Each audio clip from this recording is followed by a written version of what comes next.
Young Naruto Uzumaki, after another harsh day at the academy, where Sakura spurned him, Sasuke made fun of him and Iruka scolded him, again, made his way to his apartment. His apartment was a small one-room, which made sense since he was an orphan.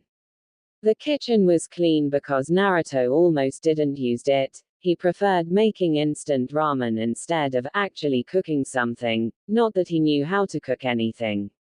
His bedroom was a simple one. He had a single bed, a small TV on the top of a cabinet and a small wardrobe, filled with his orange jumpsuits. The green walls were dirtied. Naruto never cared about tidiness and also never bothered to clean the walls or paint them.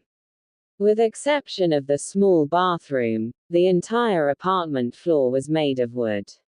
Finally, reaching his small living room, which also served as his dining room, there were, besides the desk and chairs from the dining room part, a coffee table and an old sofa where an unexpected visitor waited. The visitor was no one other than Hiruzen Sarutobi. He, alongside with Ayami and Tuki Ichiraku, was one of the people that truly cared about Naruto. The aged man was wearing his traditional cage outfit. Naruto, upon seeing the man he considered his grandfather, quickly dropped his backpack and ran towards Hiruzen, hugging him. The Hokage made an habit of checking Naruto at least once a month. He already visited him last week, so Naruto was pleasantly surprised in seeing him at his living room. The reason that made the Hokage leave his office, and his damned paperwork, was to talk with Naruto about his academy performance. Naruto already failed the academy twice, and if he were to fail again he would be expelled from the academy. While most of the children entered academy at age 8, Naruto enrolled shortly after his 6th anniversary, so age-wise he wasn't actually behind his classmates. However, Naruto grades were always bottom half. He couldn't use any ninjutsu or properly mold chakra and his knowledge was abysmal to say the least. The only part of the curriculum that Naruto actually was above average were his taijutsu, where Naruto mostly excelled due to his willpower and stamina, and stealth, where his pranking nature made him top 3, losing only to Sasuke, the last Uchiha, and Shinobi, the heir to the Aburame clan. Feeling that he was failing Minato, who already had his final wish of Naruto being regarded as a hero, denied by the sheer ignorance of the villagers, Sarutobi decided to have a talk with Naruto. Naruto, please sit down, we need to talk. The Hokage said, gesturing to the unoccupied seat beside him. After Naruto released the hug and went to sit on the sofa, he looked at the Hokage, clearly interested in his apparition. Clearing his throat, Hiruzen looked at the sky-blue eyes of Naruto. Naruto, I'm here to talk about your grades at the academy. Seeing Naruto's expression change from interest to sadness, the Hokage knew that something was truly bothering Naruto. I don't know what's happening, Gigi. I tried to study but the questions are always difficult. No matter what I do, I'm always making mistakes. Naruto said in a resignation. And you've paid attention to the classes? Yes, but the teachers are always ignoring me, like the rest of the village. Naruto said, the last part of the sentence in a mumbled tone so only Hiruzen could hear. Hiruzen felt ashamed of this. Teachers who were supposed to help the students playing favorites and ignoring a student. Okay, I'll help you study. What was the subject of the class today? The Great Ninja War. I see, the first, the second, or the third. Naruto looked dumbfounded at the Hokage, before shouting, what? There was more than one. After looking at Naruto like he grew a second head, Hiruzen asked for him to show his academy book. Already suspecting what was happening, the instructors were sabotaging Naruto. His suspicions were proven correct as he opened Naruto's book. The book was extremely old, probably from the early years of his tenure as a Hokage. Information was clearly lacking and with exception of the cover, that was replaced to the one the actualized books had. Every page was yellow of age and several sentences were unreadable. Hiruzen then patted Naruto at his head and asked him to go to his office tomorrow after class, so he would be able to help him. After leaving Naruto's apartment, Hiruzen decided that he would hide himself in class tomorrow, so he could see firsthand what the treatment Naruto received from the instructors was. Next day, Hiruzen made his way to the classroom after activating the Toten Jutsu, transparent escape technique, that allowed him to sneak upon the class and the instructors. Remaining transparent, the Hokage confirmed his suspicions of the teachers ignoring Naruto.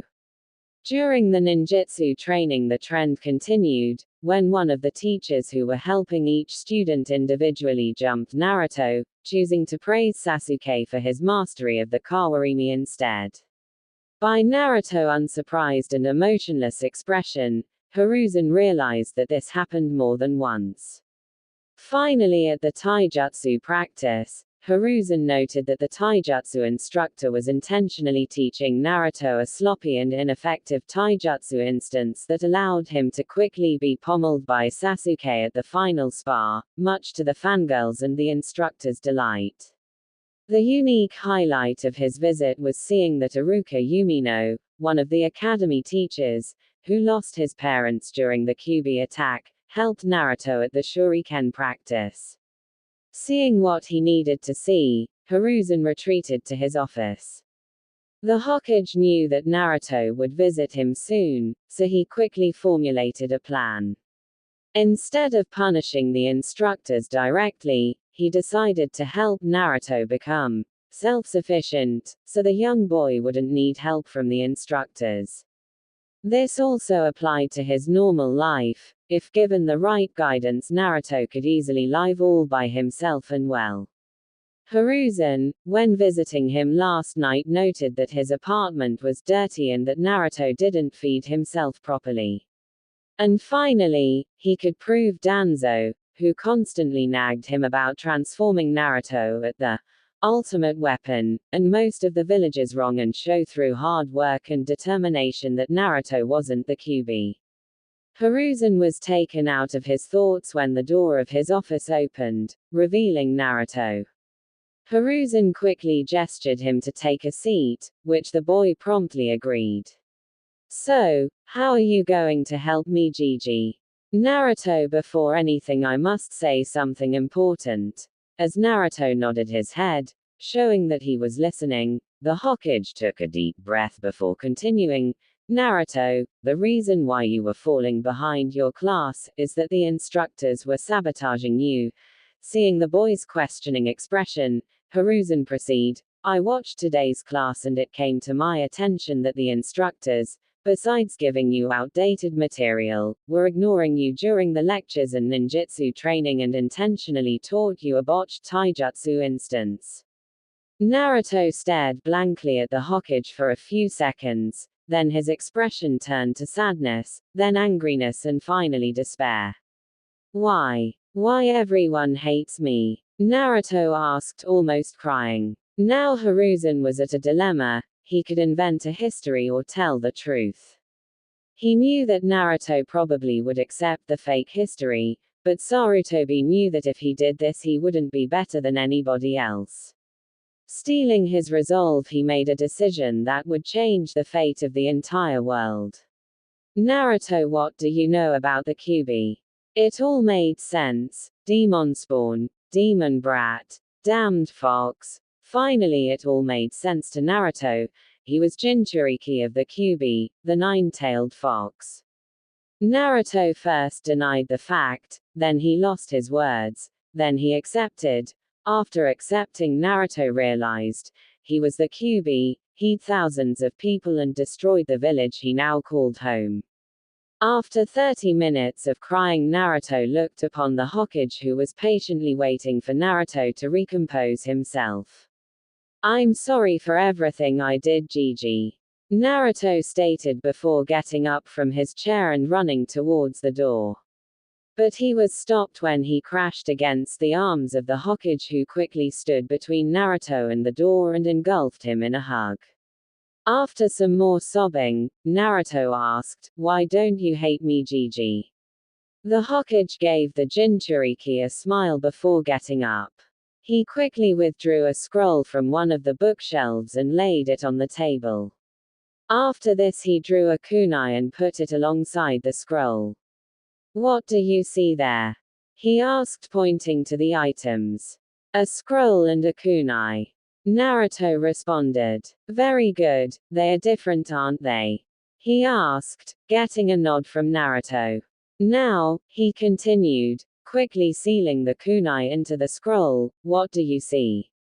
"You sealed the kunai inside the scroll," Naruto stated. "Very good, Naruto, but tell me, just because there's a kunai sealed inside it, the scroll will stop being a scroll?" Seeing Naruto shake his head negatively, Sarutobi continued. "Naruto, you're the scroll, the Kyuubi is the kunai. You won't stop being Naruto just because the Kyuubi is inside you." Naruto nodded his head, showing that he understood.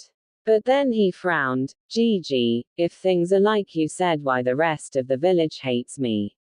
"Well, they're blinded by the fear. Most of them also didn't know about the quality of the seal, so they think that you are actually the Kyuubi." The young blonde and the aged Hokage kept talking for a few hours.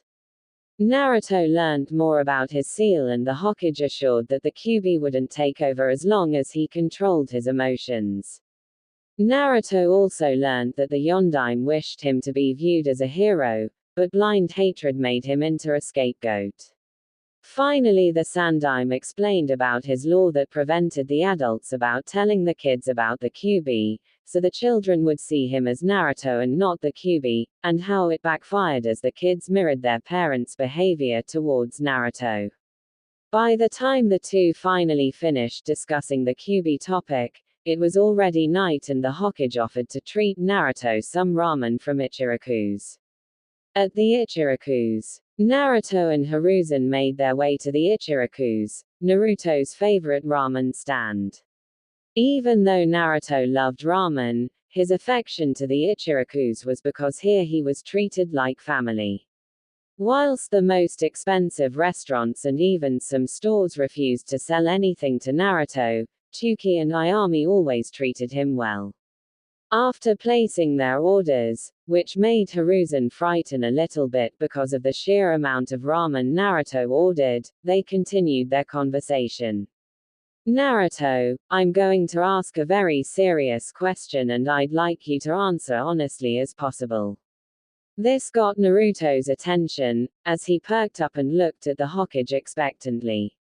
"Do you hate Konoha for everything you've been through?" Naruto made a contemplative pose, putting his hand on his chin before replying. "No, but I don't hate Konoha, but I maybe hate the villagers." Sighing and taking a deep breath, the blonde continued, "After what you said to me earlier, I understand why they could fear me, but I didn't do anything to make their assumptions true. Naruto, since you were young you claimed you wanted to be Hokage. Is this still something you still want?"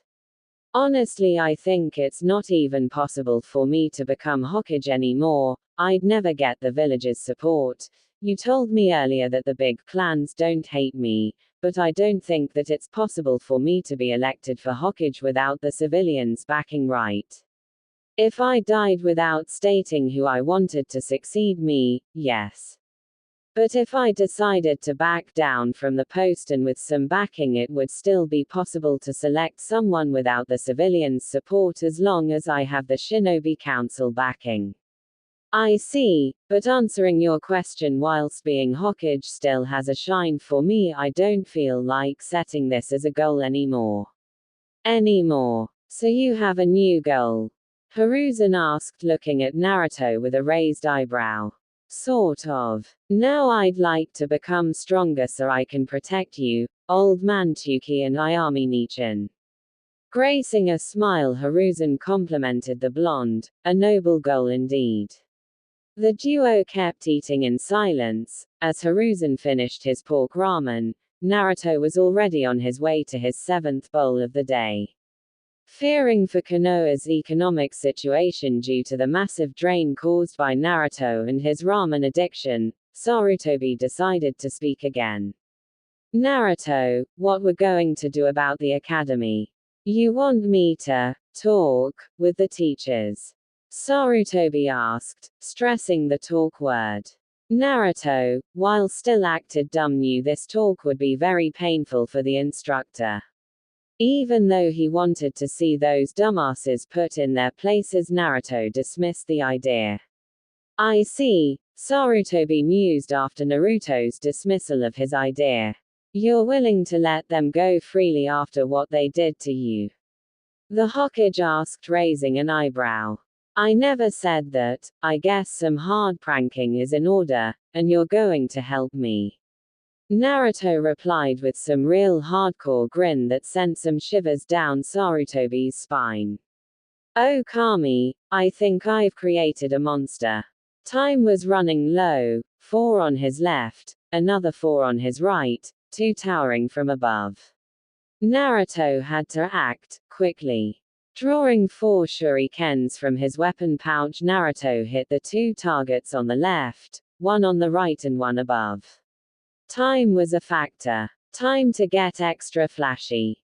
Jumping backwards in a black flip motion, Naruto withdrew 2 kunais from his holster strapped on his right leg, hitting the final target above and another one on his right. Before reaching the ground, Naruto fired 2 shurikens up front, without any clear target, whereas the remaining targets stood on the edge of his peripheral vision. Pulling a wire with his left pinky finger, altering the trajectory of one of the weapons so it would head right. Then, jerking his head left, Naruto revealed another wire, this one pulled by his teeth. This wire, attached to the other shuriken, changed the projectile path to the right. In his final movement before landing on the ground, Naruto controlled the pinky shuriken to collide with the teeth shuriken. As the weapons collided, Naruto let go of the wires, effectively sending a shuriken towards his left whilst the other one headed towards his right. Gracefully landing on his feet, Naruto contemplated his work. 10 targets, 10 perfect shots. Very good, Naruto. 10 out of 10, came the voice of Iruka Yumino. Standing with 5 feet 8 inches, with olive skin, black eyes and brown hair styled in a ponytail, his most distinguishing feature being the scar that crossed his nose bridge. This man was one of the precious people Naruto gained in the last 4 years. Naruto and Iruka had a rough start, as the Jinchuriki often pranked the instructor. However, after his talk with the Sandaime 4 years ago, Naruto came to realize that he and Iruka were very alike. They were both orphans and craved attention. One day after class ended, Iruka asked to talk with Naruto. That was the day he gained an older brother. Flashback start. 3 months after his talk with the Hokage, Naruto found himself in another extremely boring lecture from Iruka. He was sleeping alongside Chuji Akamaiki and Shikamaru Nara as he didn't saw any point in paying attention to this class. After some time, Iruka noticed the slacking trio and went to scold them about paying attention to the lectures. Chuji and Shikamaru didn't seem bothered by Iruka's scolding, but Naruto was extremely angry because in the past he in fact paid attention to the class but never learnt anything due to the instructors constantly sabotaging his progress. Naruto decided that payback was in order.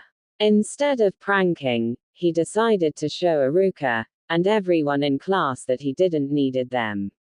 So, during the day, Naruto would constantly answer all the questions Iruka posed to the class. During taijutsu, Spathe blonde-haired boy made short work of every opponent, including Kiba Inuzuka, owner of one of the best taijutsu grades in the class, before surrendering against Sakura under the reasoning of being tired, a blatant lie. As Naruto kept answering all the questions and beating every opponent, he would constantly glare at Iruka and Mizuki, as if saying that he didn't need their help. Whilst both Mizuki, the most stuck-up student of the class, namely one Sasuke Uchiha, and by extension the rest of the class, thought Naruto was cheating, Iruka was pleasantly surprised. He always came out as a rigid teacher, but unlike the other academy instructors, he never despised Naruto because of the Kyuubi. He saw Naruto as a normal kid, like the rest of the village should. The only reason Iruka kept a stern, non-friendly facade was because he saw much of his younger self in Naruto, and therefore wanted to make sure that the boy didn't make the same mistakes as him. After class ended, Naruto was asked to stay and talk with Iruka. The teacher handed him a paper, with a math problem. Naruto, if you answer this problem right, I will never bother you during class again. Reading the problem, Naruto saw that it in fact was a hard question, but not an impossible one by any means. So after 15 minutes, Naruto handed Iruka the paper back with his answer. Iruka knew that Naruto was holding back in classes, a fact that went unnoticed by the rest of the academy staff and even the students, so he purposefully gave Naruto a genin graduation test question. Knowing that Naruto never paid attention to the classes, he knew he wouldn't suspect anything. As he saw the question, he knew that if Naruto wanted he could easily be top 3 in class, but he didn't wanted this because of something. Very good, Naruto. As the said boy then turned back and made his way towards the door, Iruka said something that definitively got his attention. What about going to Ichiraku's? My treat. Flashback end. After this, Naruto and Iruka became extremely close. Naruto never became top 3 in class, staying in the middle of the pack, but only because he didn't wanted it. Iruka managed to gain the boy's trust and they became brothers in all but blood. Iruka learnt about Naruto's rough start at the academy, and saw that the slacker Naruto only existed because said boy didn't wanted any of the instructors to claim that they helped him achieve anything. As Naruto's respect to Iruka grew, he even started paying attention to Iruka's lectures, leaving the sleeping to the other teachers' classes. Now Naruto, all you need to do to pass the exam is to perform a henge, a kawarimi and a bunshin. The boy nodded, before performing a kawarimi, substituting himself with a practice doll. Excellent, now a henge. Performing the seals, Naruto transformed himself into Anko Mitarashi, the snake mistress of Konoha, wearing a more revealing than the usual outfit if that was possible, basically an almost Anko, only with some extremely small pieces of fabric covering their most private areas. The effect was instant. Iruka went from a serious academy teacher to a pervert in 0.003 milliseconds, being propelled backwards by a giant nosebleed, before losing conscience upon hitting a wall. 15 minutes later Iruka regained consciousness. B. Barker, what was that about? Ha, I always knew you were a closet pervert. This is my why no jutsu. What king of ninja does something like that? Iruka said, before bonking Naruto in the head. Someday this will defeat even the Hokage, Databio. Naruto replied, causing Iruka to sweet drop. Anyway, now you need to do a bunshin so you could pass. In the exterior Naruto was looking calm and collected, but deep inside he was freaking out. The bunshin no jutsu was always his weakest technique because of his abnormal chakra pool. I need to do this, I can't fail Konohamaru and Ebisu hentai. Flashback start. After his payback at the academy teachers in an elaborate prank that consisted on having Anko Mitarashi to invite the before-mentioned teachers to a 4-way date with the Ice Queens of Konoha, paint, slingshot hits at very sensible places and horse weight laxatives, Naruto was back into the Hokage office. Yo, wanted to see me Gigi? Yes, we need to talk what we are going to do about your studies. I've been thinking on firing them or at least giving them an ultimatum about their responsibilities as teachers. Should they don't comply with my orders, first plan on firing them and stripping their shinobi ranks. Thanks Gigi, knowing you care for me like this means a lot to me, but, Naruto replied, adopting a more cautious tone, I don't think it'll work. Seeing the Sandaim's questioning expression, the blonde continued. The teachers hate me, but they are good at what they do. All I need to prove myself is to know that they aren't sabotaging me. Also, if you fire them, it'll take some time to find replacements and it'll prejudice the rest of the students. 8 years old and already putting the others' needs before his own. I see. Then Hiruzen light up a grin he only displayed when he managed to outmaneuver Danzo, the elders and the civilians during council meeting. Then I have an idea.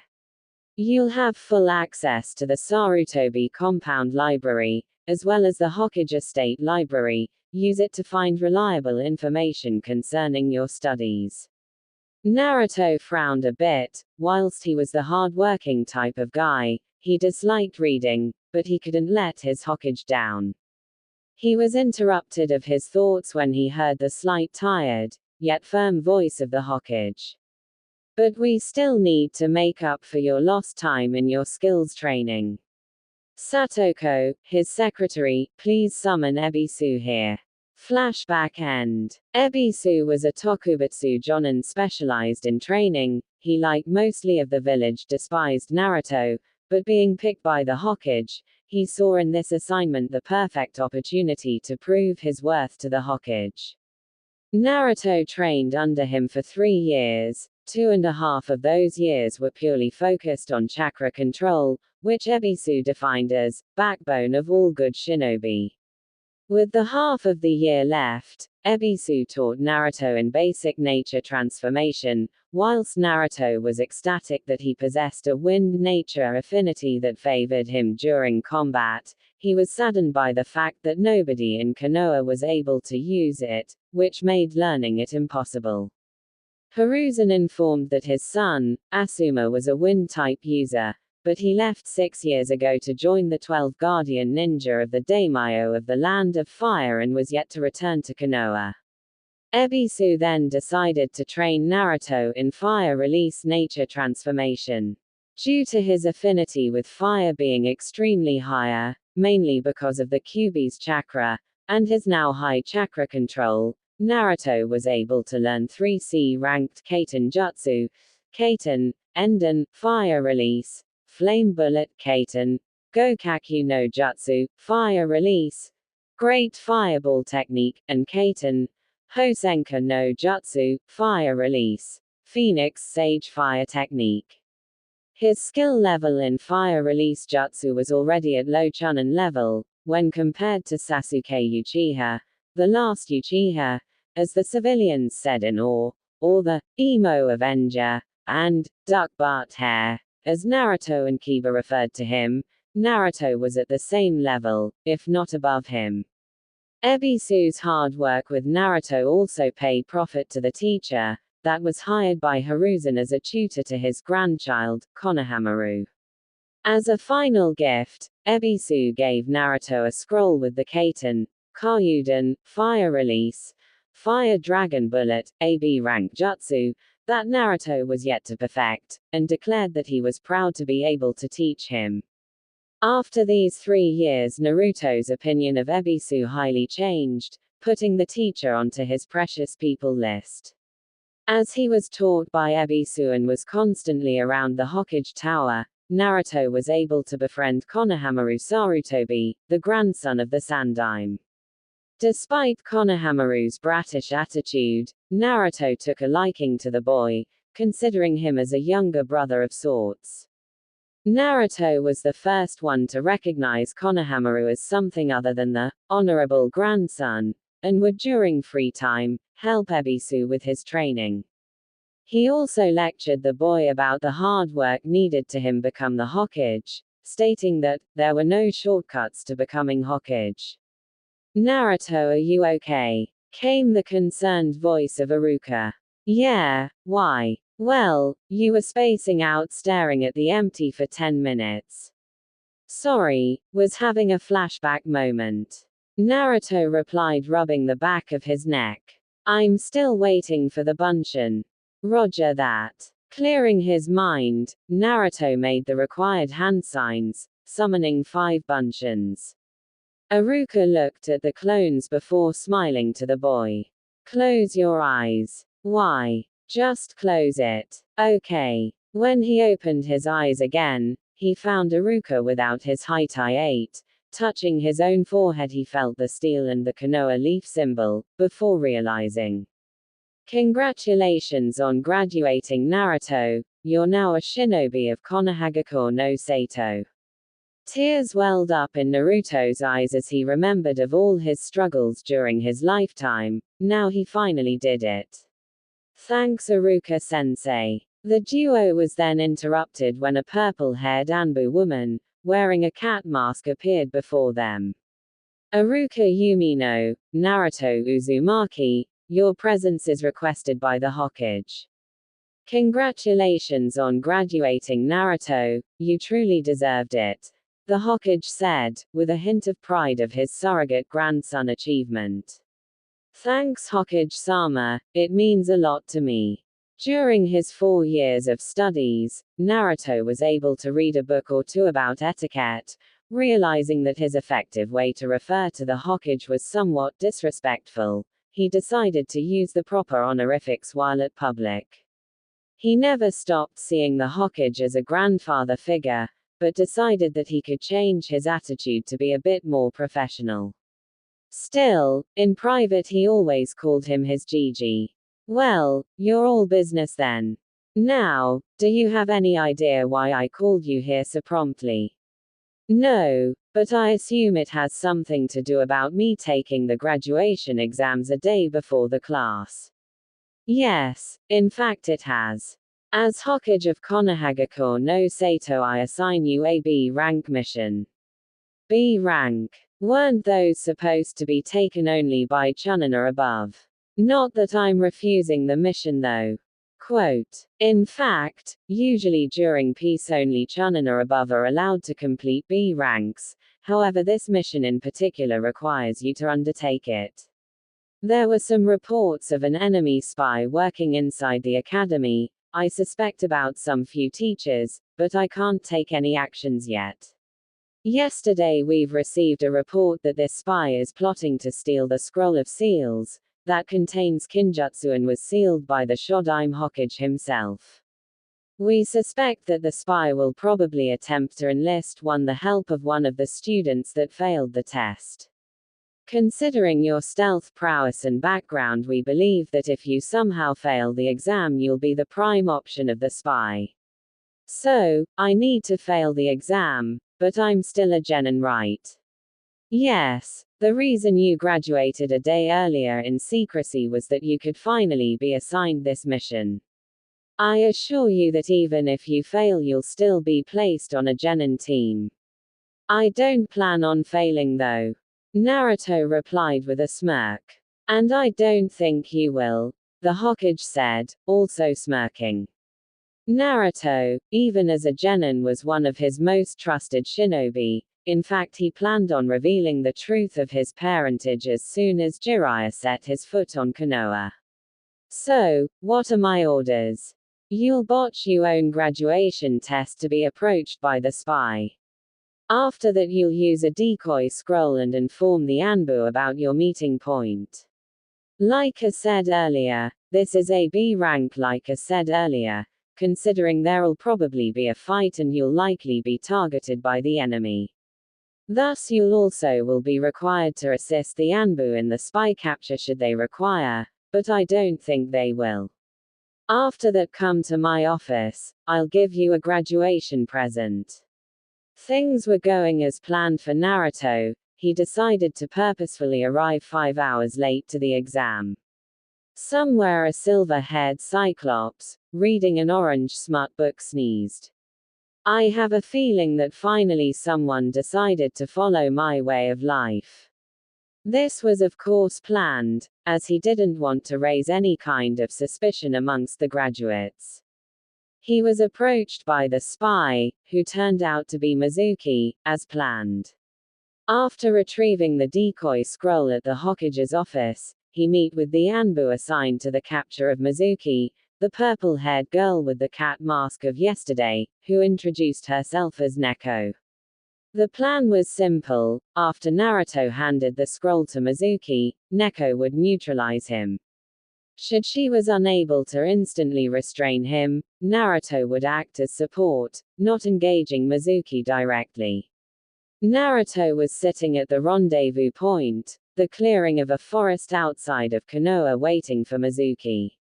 He made sure to observe all the surroundings, to be able to plan something should Neko's plan went wrong. After waiting for 5 minutes, Mizuki finally showed up. Standing atop of a tree branch, whilst Naruto sat at the ground, under another tree. "Hey Mizuki-sensei, I got the scroll, can I get my headband now?"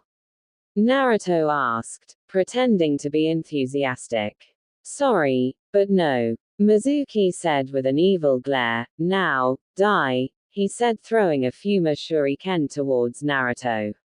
Naruto quickly rolled towards his right, avoiding the lethal strike, just in time to see Neko leaping from a higher branch, using her sword to strike down Mizuki, who barely managed to avoid a hit. "You okay, kid?" Neko asked. "Yeah, now let's capture the team."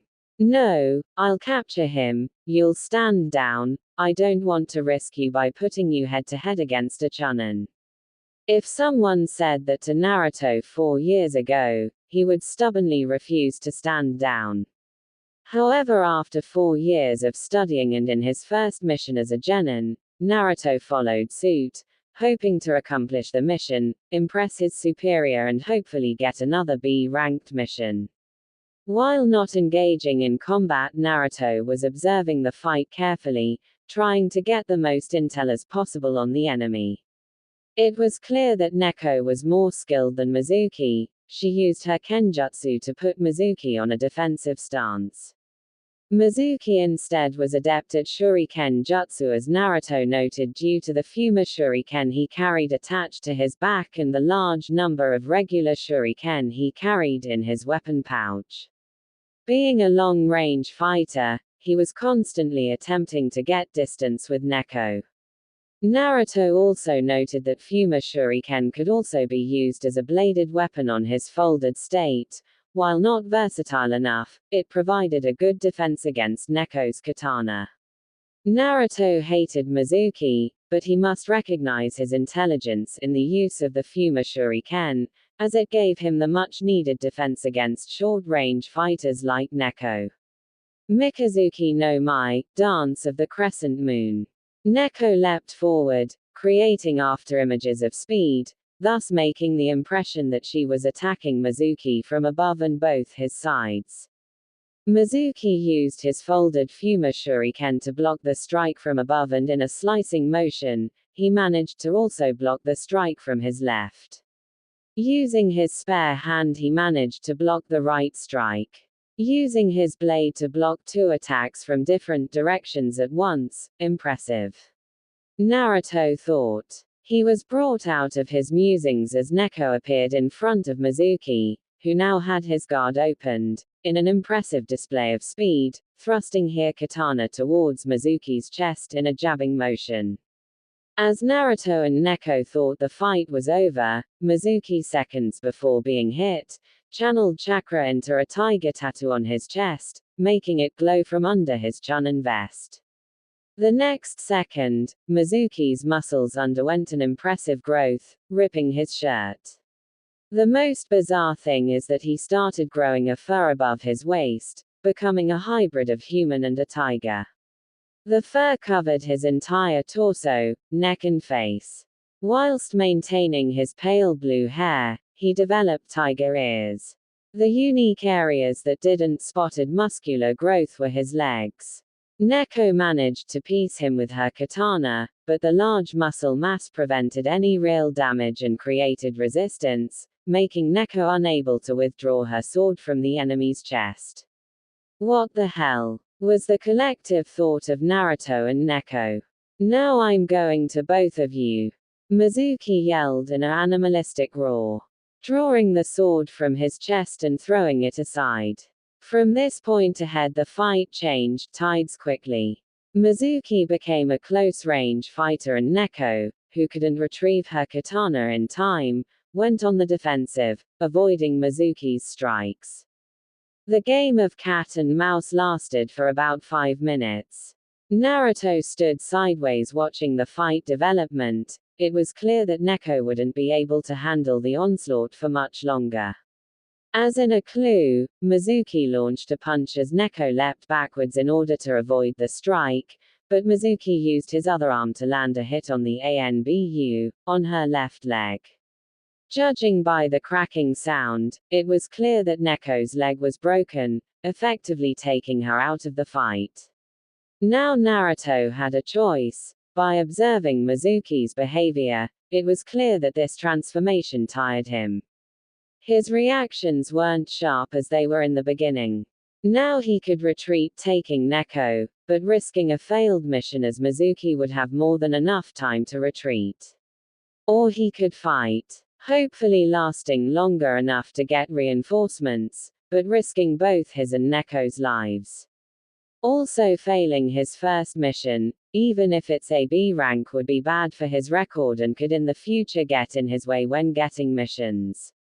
Naruto shivered for a second thinking of the infamous D rank missions he would have to complete to get in the Hokage's good graces again. Also allowing a spy to leave Konoha with extensive information would be, quoting Shikamaru, troublesome. As stated before, there were two choices: stay and fight, risking his partner life, or flee, saving Neko but giving the spy who possessed intel on the village to leave. Fortunately Naruto was known for thinking outside the box, and came with a third plan.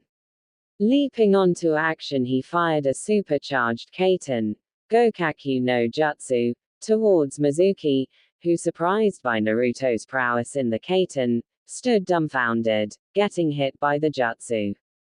His muscular frame and fur shielded him from any fatal damage, but it still hurts like hell. Roaring, he looked around and saw that both Naruto and Neko were gone. Naruto used the jutsu as distraction, so he could retrieve Neko. He rested her under the trunk of a tree, using the shadows in the forest to hide her. Then he made his way towards Mizuki, much to the Anbu agent protests. Mizuki was retreating towards the border with the rice country, where he was supposed to meet with his master. However, he stopped in his tracks when he heard the voice of the guy he hated the most. "Where do you think you're going?" "Naruto," the traitor growled. Adopting a serious tone, Naruto glanced towards Mizuki, before speaking again. "Before we start, I to say a thing and then make you a question. I wanted to say that you're an amazing teacher and I, as the QB, really shouldn't be allowed to learn alongside geniuses like Sasuke Uchiha. Still, under different circumstances I'd be delighted to learn under you." Seeing Mizuki's amused expression, Naruto knew that if he couldn't make it as a ninja, he really should get a try on the acting career. Damn, I'm a good actor. I might even be able to star alongside Yuki Fujika's in one of those Princess Gale movies.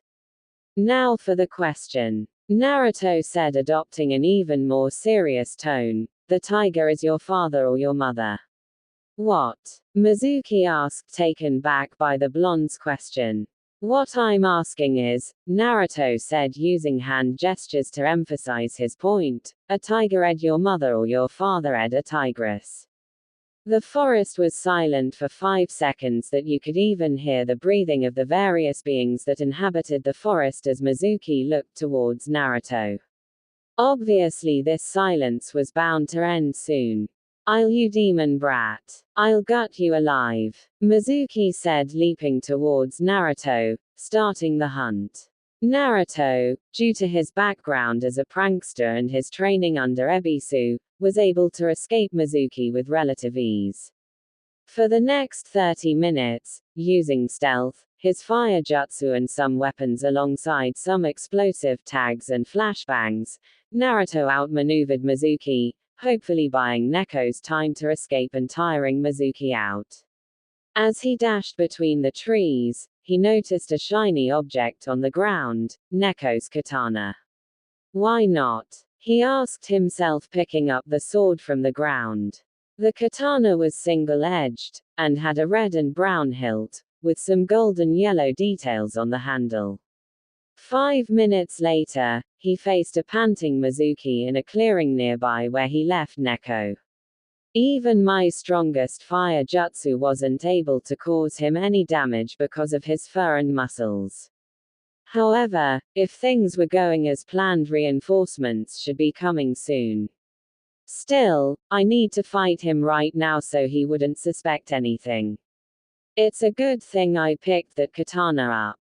Naruto formulated a strategy that consisted on dodging Mizuki's strikes whilst using the katana to prevent him from getting much closer. After re-evaluating his opponent, Naruto decided it was safe to adopt a more offensive instance. Whilst never receiving any kind of training in kenjutsu, Naruto was a kinesthetic learner, and during his brief spar with Mizuki, he was able to learn the basics of the katana. The fact that he was genuinely interested in learning kenjutsu in the future was another plus. Unknown to him, Neko didn't retreated. She refused to leave a genin alone to fight a chunin. Unfortunately, Mizuki's punch broke her calf, so she was in no condition of fighting, but should Naruto fall, she would be able to hold him long enough for him to retreat. She looked at the blonde boy holding her katana and frowned. Academy students weren't taught kenjutsu in Konoha as opposed to villages like Kiri and Kumo, so obviously the boy shouldn't be able to wield the sword properly. Noticing his grip, she realized that the boy didn't use the Konoha kenjutsu stance, but he appeared to be comfortable enough. As the fight progressed, she was pleased to see that Naruto wasn't the hot-headed idiot type who leapt forwards without thinking. He properly took his time, and used the katana as a defensive weapon to prevent the enemy to close distance. Interesting use of an offensive weapon to create defense. The boy is intelligent. Neko frowned as she saw the boy adopting a more offensive instance, and hoped he wasn't getting overconfident. During the next 5 minutes, Neko's already growing opinion of the boy increased even more, as he was able to keep attacking, tiring the opponent out and not allowing him any kind of chance to counterattack.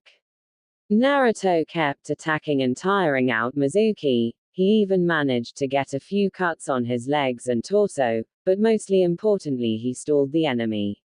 Why he did that? To get reinforcements, of course. How he knew there were reinforcements coming? It was his plan all along. As he dodged another furious strike of Mizuki, who was on his last legs, he felt 2 chakra signatures approaching. Whilst not receiving training in censoring, Naruto had a natural talent for this particular ability.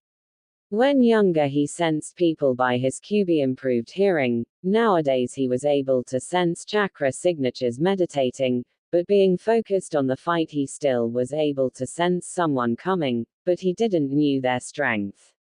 The reinforcements were in fact Anbu, who using a restraining technique quickly subdued Mizuki, getting him unconscious.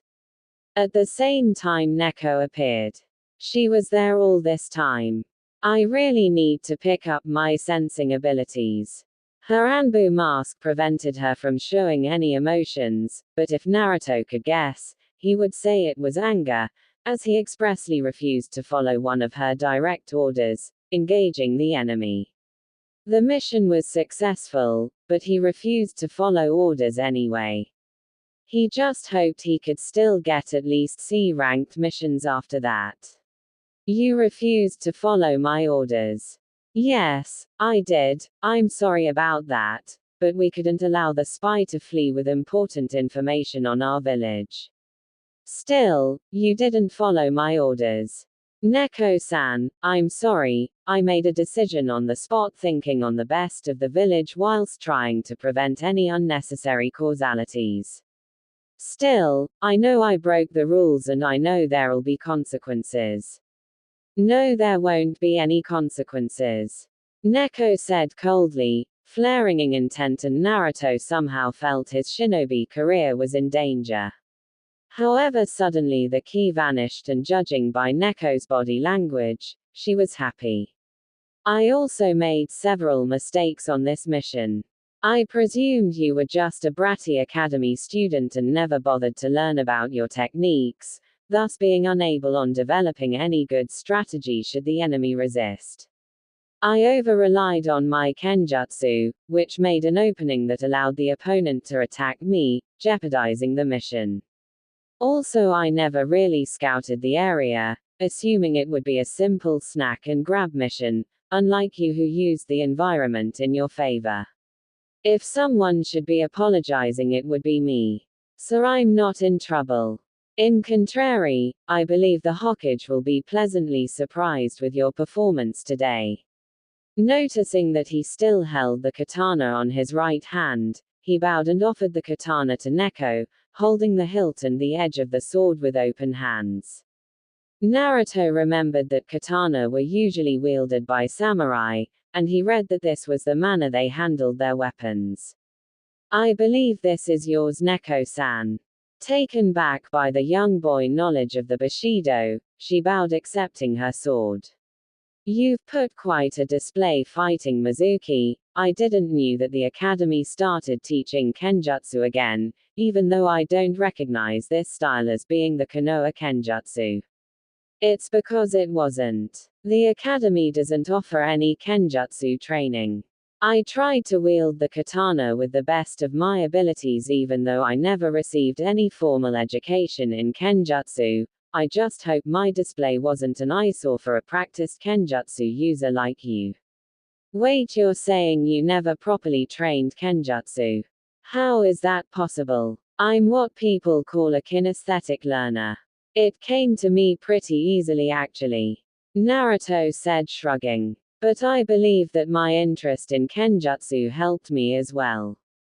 Neko was dumbfounded. This kid could put up a fight, wielding a weapon he didn't had any familiarity with, and was able to create his own style, even with some noticeable flaws. In 35 minutes. I have to tell Hayate-kun about this kid. He was looking for an apprentice for years. Naruto-san, came the voice of one of the other Anbu operatives, who wore an ox mask. The Hokage requested your presence in his office ASAP. Go, we'll take care of Neko-senpai and the traitor. Hiruzen was slightly preoccupied. He was able to use the crystal ball to see the mission progress, and promptly sent Anbu to help Naruto and Neko during the mission. Mizuki had this strange transformation that he suspected it was work of Orochimaru. If that was indeed true, it meant that things would get even more complicated. However, what concerned the most was that he wasn't able to witness the rest of the fight. The Tomigane no Jutsu, telescope technique, had a time limit that ticked down just as Naruto questioned the paternity of Mizuki. His fears, however, were put to the ground as the door to his office opened, revealing Naruto. Mission accomplished, Hokage-sama. So, you decided that it was a good idea to engage a Chunin-level shinobi, who managed to defeat one of my best Anbu operatives just one day after you graduated from the academy. Yup. Even when this Chunin probably used a kinjutsu to enhance his physical abilities. Yup. Damn it, Naruto, could you please stop replying every question I have with a, yup? Yup, wait, no. This isn't a joke. Have things played differently and the Anbu haven't arrived at time, you could have died. Hiruzen ranted, in the verge of yelling. Well, I knew they would be coming. Naruto replied with a grin. Stop messing around, I'm being serious. So am I. Seeing the Hokage's doubts about his previous statement, Naruto elaborated. Remember when I fired the first fireball to distract Mizuki and save Neko? Getting a nod from the Hokage, the genin continued, I supercharged that attack with half of my chakra, so the Anbu stationed in the village perimeter could easily sense the attack and head towards our direction. I never planned on taking Mizuki down, I just kept stalling him to give the Anbu enough time to reach the scene. Hiruzen was dumbfounded. Naruto, having just left the academy, already developed a Chunin-like line of though. However, he wasn't totally convinced yet. You knew the scroll was a decoy one, so why risk getting into a fight?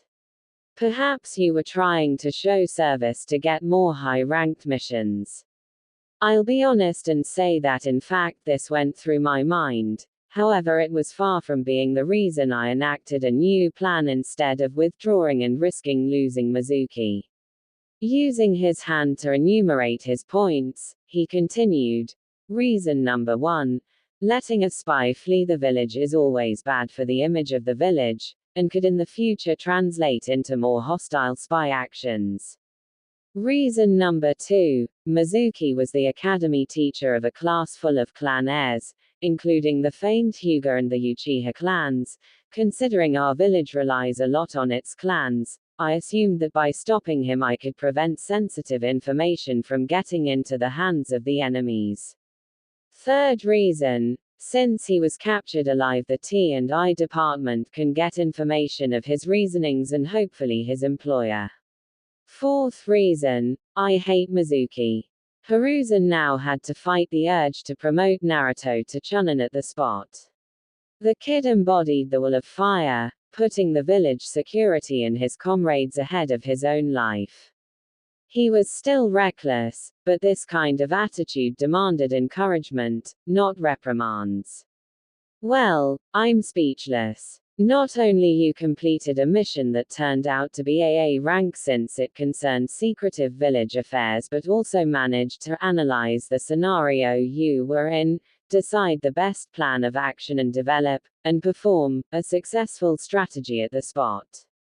Thanks Hokage-sama. Being praised by you means a lot to me. No need to formalities now, we're alone. Picking an envelope on his drawer and handling it to Naruto, he continued his speech. This is the reward for your first mission. Like I stated earlier, due to the capture of an enemy and the facts I mentioned before, it turned out to be AA rank.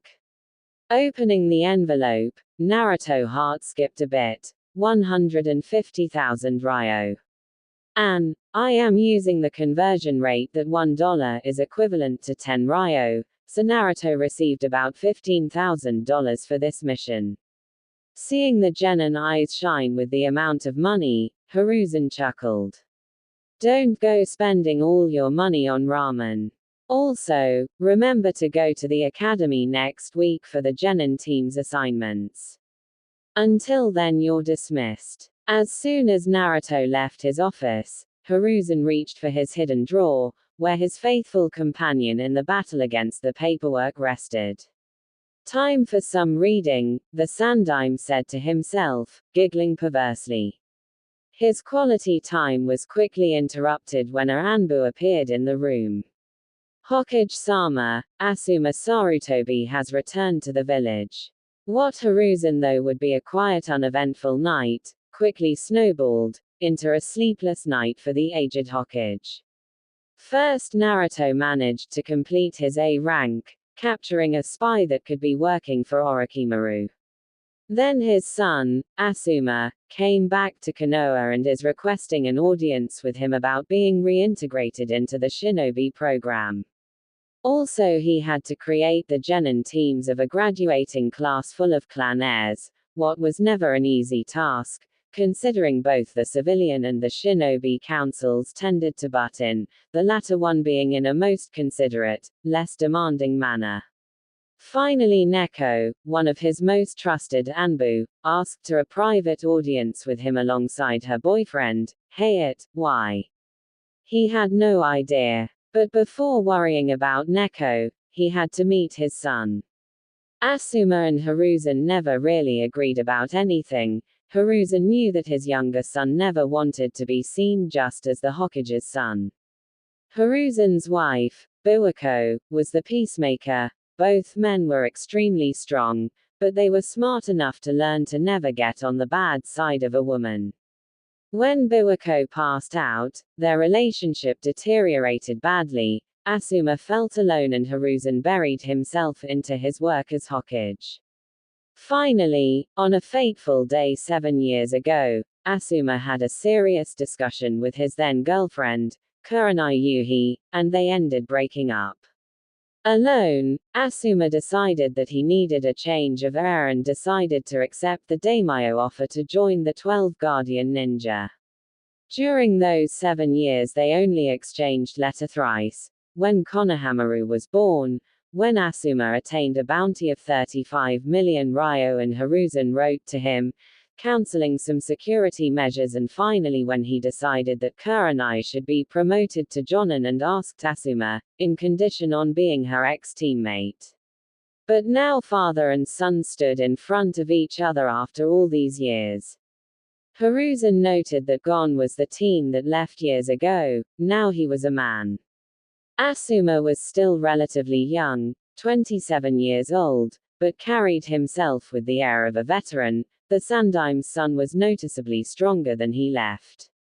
One thing that remained the same was his smoking habits. Usually parents tended to discourage those kinds of habits, but being a shinobi meant your life would be online each and every time, so dying at his mid-40s was already better than dying in his mid-20s. Like Minato and Tobirama, two of the strongest shinobi Konoha had to offer and that died nevertheless. So, you're back. Yes I am, father. Both men spoke in neutral, bearing emotionless tones, but even when they were on speaking terms they behaved like this.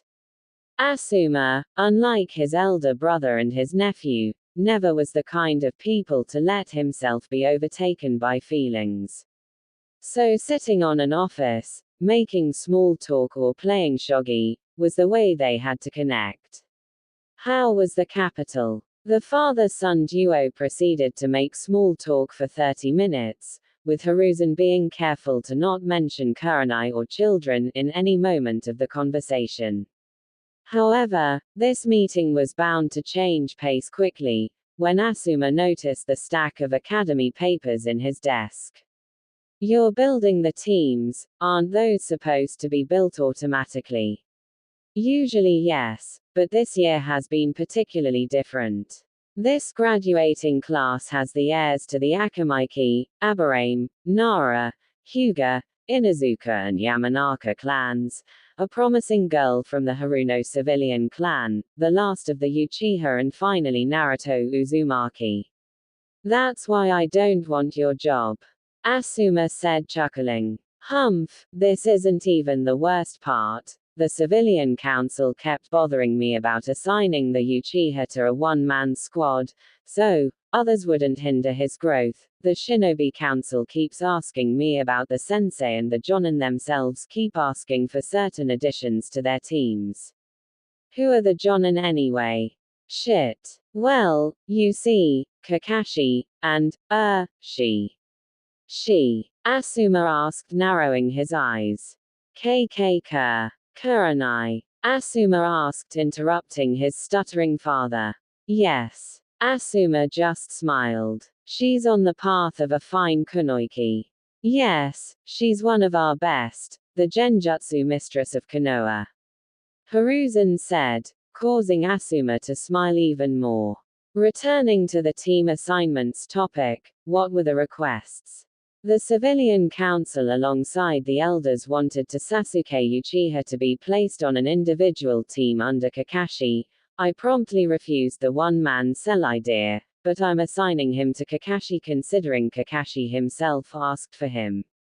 The Shinobi Council is worried about the Jonin instructors getting on the way of their children's training, the Hyuga mainly.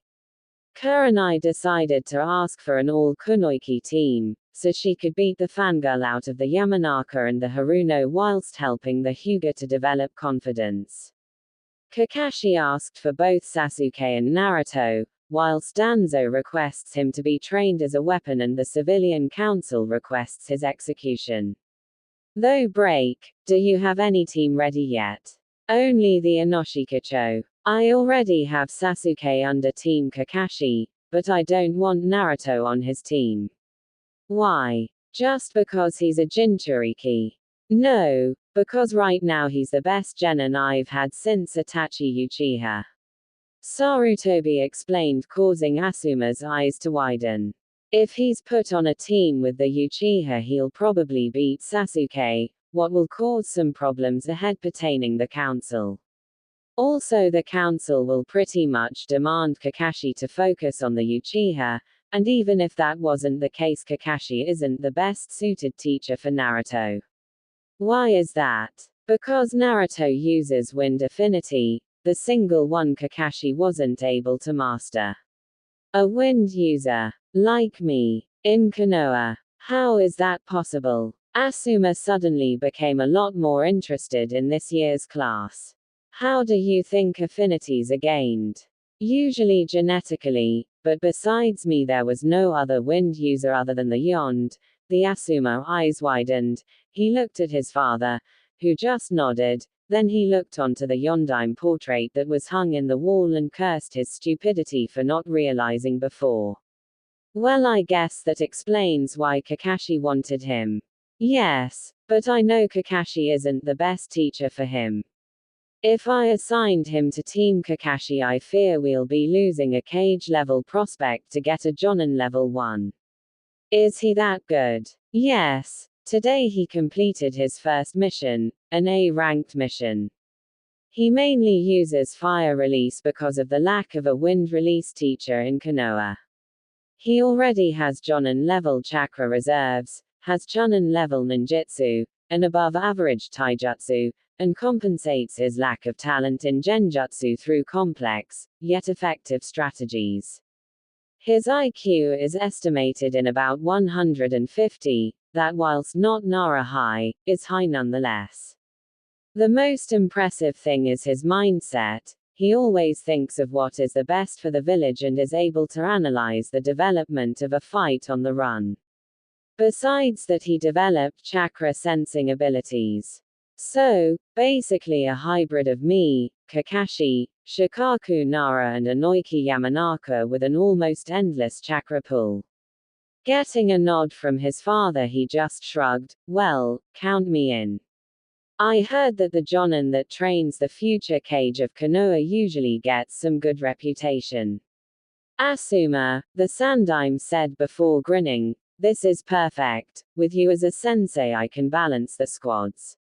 Thank you, son. No problem, Dad. Asuma said smiling. But I must inform you that Yugao Azuki, one of Kurenai's best friends, is coming here right now, so I strongly advise you to flee if you don't want Kurenai to know you're back. Asuma's cool facade quickly changed into a terrified one. Yeah, that's my clue. See you later, Dad. Asuma said, jumping from the window. I don't know why, but my son reminded me of a certain someone. Somewhere in a hot spring in the land of the hot water, a toad sage doing his research, sneezed, revealing his position, and ended up being beaten up by a horde of angry females. Naruto woke up with a sound of a knock on his door. Walking around his small apartment, he quickly changed into a plain black t-shirt and a white cargo short combo, which he wore during the last 4 years at the academy. Looking at his height I-8, he became undecided whether he should wear it as a headband or as an armband. Thinking his hair usually tended to fall on his forehead, he decided to go for the headband. Opening the door, he saw an tiger-masked Anbu male, wearing full Anbu apparel. Hokage-sama asked you to go to his office, right now, the Anbu said, before disappearing in a shunshin. Gotta learn how to do that. After walking to the Hokage Tower, he entered the office, where he was received by the Hokage and two other persons, a purple-haired girl with straight waist-length hair with brown eyes and pale face, and a man with a tired aspect, evidenced by the bags under his eyes, with fair skin and short brown hair. The couple wore standard Konoha flak jacket, the uniform for Chunin rank or above Shinobi. The noticeable fact is that the two of them had katanas, a rare sight in Konoha, where kenjutsu wasn't taught, unlike other villages like Kumo, Kiri and even Iwa by lesser extent. Hello, Hokage-sama, Neko-san, Neko's boyfriend-san. Wait, how do you knew who I was? I never showed my face. And how do you know that Hayate-kun was my boyfriend? Answering your first question, the katana you have strapped on your back is similar to the one you used yesterday. The handle seemed custom-made, what eliminates the possibility of it being mass-produced, and I kinda sensed your chakra signature. Wow, I didn't know you were a sensor too, but how did you discover that Hayate-kun was my boyfriend? You were holding hands. Quickly detaching their hands, the couple looked to the Hokage that was clearing his throat.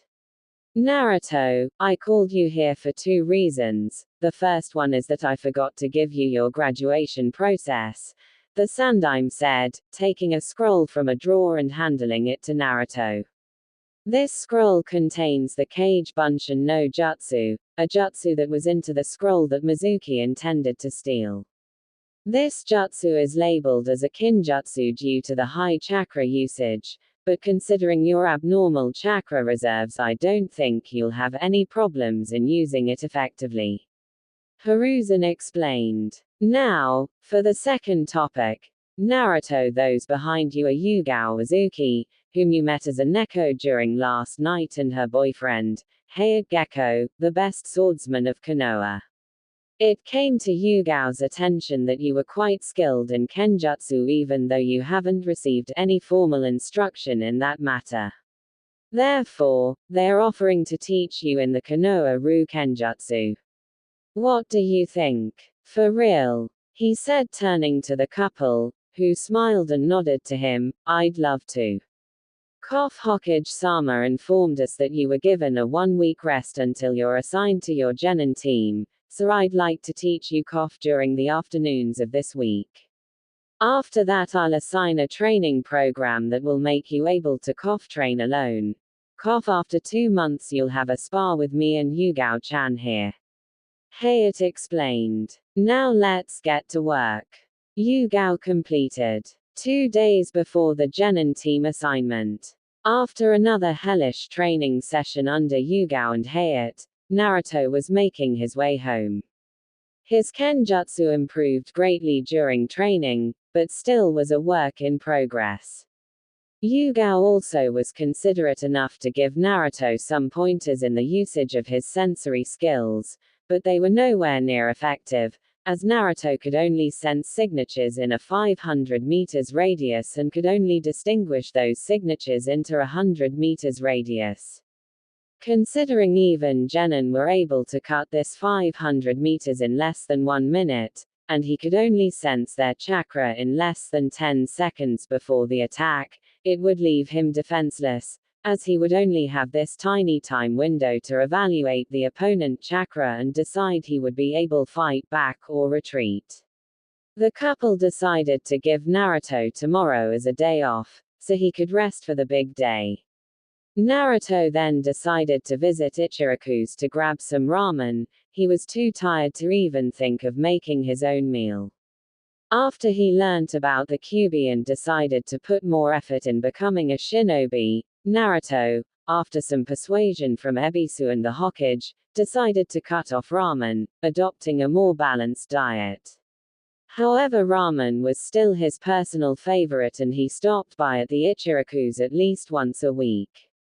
After ordering 2 servings of miso ramen and another 2 of pork ramen, Naruto noticed that Ayami, who was serving him since Chuki already went home, was somewhat different.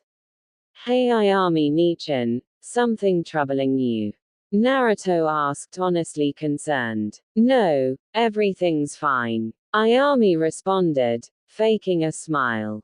She could at least put some effort onto lying then. Ayami, I consider you as my sister, to me you are family, so please tell me what's wrong. I may be able to help. Sorry Naruto, this is my problem, I don't want to bug you. Ayami, whenever I had a bad day at the academy you were there to cheer me up. Even if I can't help you it'll be good to let it off. Okay, remember that I started going to cooking school to become a nutritionist. As Naruto nodded, expressing his attention, the girl continued, well, we've been having some difficult months here, and not only I'll not be able to continue studying but father might even close the restaurant. Okay, how much money do you need? Naruto, I'm talking about serious money here, you won't be able to afford to help, I appreciate your intentions but it's time to let go. Ayami please, how much do you need to help the restaurant and complete your studies? 25,000 ryo to school, 50,000 ryo to restaurant, total, 75,000 ryo. Ayami replied, sighing. No problem, I can afford that. Naruto replied nonchalantly, causing Ayami's eyes to jump of their sockets. How did you get so much money? Please tell me you aren't selling drugs. What? No, I'm a shinobi. Naruto said proudly pointing to his headband. I completed a mission and received 150,000 ryo. I don't mind paying to help you. Still, you need to talk to dad before we accept. Okay, about your studies, I can give you the money as a gift, I only want 2 things from you. Naruto, no matter how much you pay, I won't have with you. Ayami said narrowing her eyes. Fart. Naruto said blushing. You asked me to do 2 things for you, probably, or a blowjob. The brunette replied, causing Naruto's blush to achieve a blood-red tone, and a small nosebleed to appear. NOOO. I never said that, why everyone in Konoha is a pervert. Heck, you're like my older sister, geez. Usually when a man offers money to a girl, asking for a favor, he usually means. Ayami replied, well, I'm not like most men. So you're one of those happy guys. Ayami interrupted Naruto. As the genin failed to understand the meaning of her words, she continued, you know, a man, who likes other men. No. You're confounding me with Sasuke team, I'm straight. Deciding to finish business before Ayami mentioned again, he continued. The 2 things I wanted to ask you are for you to help me with a diet for free and to go shopping with me tomorrow. Shopping. Ayami said, her eyes suddenly twinkling. Yes, I decided to change my style now that I'm a shinobi, I figured out I could use a girl opinion. Well, Naruto Uzumaki, you got yourself a deal. The assignment day. Naruto woke up late. Why? He learnt in the hard way that when you get into a situation where girl and shopping exist in the same sentence, you must leave everything behind and run. Run like your life depended on it. Run like Orochimaru wanted to become butt buddies with you. Run like an Uchiha when you see Tobirama. Run like an Iwa shinobi when you see the yellow flash. Run like a Nara when you see work. Just kidding, Naras don't run, it's too troublesome. Closing parenthesis dot. Well, you get the point. Naruto spent 12 hours with Ayami. What started to simple get together and go to Higarashi's weapons turned out to be a visit to the hairdresser, then a visit to several female clothing stores, then a visit to the Ichiraku's house to discuss how Naruto could help old man Chuki, and finally an expensive dinner at one of those overpriced restaurants. Should have asked Yugao-san for help instead. 12 hours later and 110,000 ryo short, Naruto couldn't help but feel drained. He was happy to reach an agreement with Old Man Tuki. He ended up buying 25% of the ramen stand with his 100,000 ryo, effectively making him a co-owner of the place. The other 10,000 ryo were used buying clothes, weapons, getting a new haircut, buying Ayami a dress. He was still trying to figure out how she convinced him to do that. Must have been the puppy eyes no jutsu, and paying for dinner. Naruto was happy with his choice of clothes. They were somewhat cool, but still durable and light, so he could move freely. He also replenished his weapons stock and placed an order for a custom-made katana that would be ready in a month's time. Naruto considered his haircut somewhat cooler than his previous one, but still was practical, the main reason he opted to modify his hairstyle. Naruto now wore black Shinobi sandals, with metal toe caps so his toes weren't exposed to attacks from projectiles like senbon or arrows. The sandal itself was made of a more resistant type of rubber than the one used in the standard issue, providing more durability. He wore black Anbu pants, which tightened around his calves but still were loose enough for him to move without losing any speed or momentum. On his right tight, a modified kunai holster to also hold shuriken was strapped with white bands. Naruto opted for this modified version so he could quick draw shuriken as well, even though there wouldn't be too many available. Since he never really was a fan of shuriken jutsu, he decided to go for effectiveness instead of sheer number. He wore a black simple jacket, which he maintained closed, with a single orange strip running from each shoulder to the end of the sleeves. He also emboldened the Uzumaki clan insignia on the back of his shirt. Even being a full-sleeve jacket, Naruto wore it with half-folded sleeve running until his mid-forearm. He decided to not buy an armor of kinds since he usually preferred to engage the opponent's midrange and his taijutsu instances were heavily biased towards evasion, so speed was chosen in detriment of armoring. Underneath the jacket Naruto wore a mesh t-shirt, chosen to give some extra protection. Naruto's new hairstyle was a slightly shorter variation of his previous one, which he wore as a side-swept haircut. He decided for this option since the Ayami, and even himself by a lesser extent considered to be kind of ugly. By side-seeping it he could prevent his bangs from falling onto his eyes, even if somehow he lost his headband. Finally Naruto resolved his Haitai 8 dilemma by wearing it as a headband. This choice was that wearing it as a headband instead of an armband not only he could get a protection in his forehead but also his arms' movement wouldn't be slightly restrained by the armband form. He changed the clothing from blue to black, to be more undetectable at night.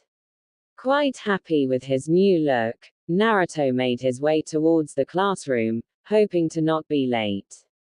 Upon entering the classroom, he realized that he wasn't late, but his new wardrobe attracted some people's attention. Choji Akamaiki, Shikamaru Nara and Kiba Inuzuka, his closest friends, looked at him quizzically before stopping as Naruto gave them a "we'll talk later" look. Sasuke Uchiha quickly glanced towards him, probably expecting to see Iruka. After he realized that it was just Naruto, he went back to brood in his own world.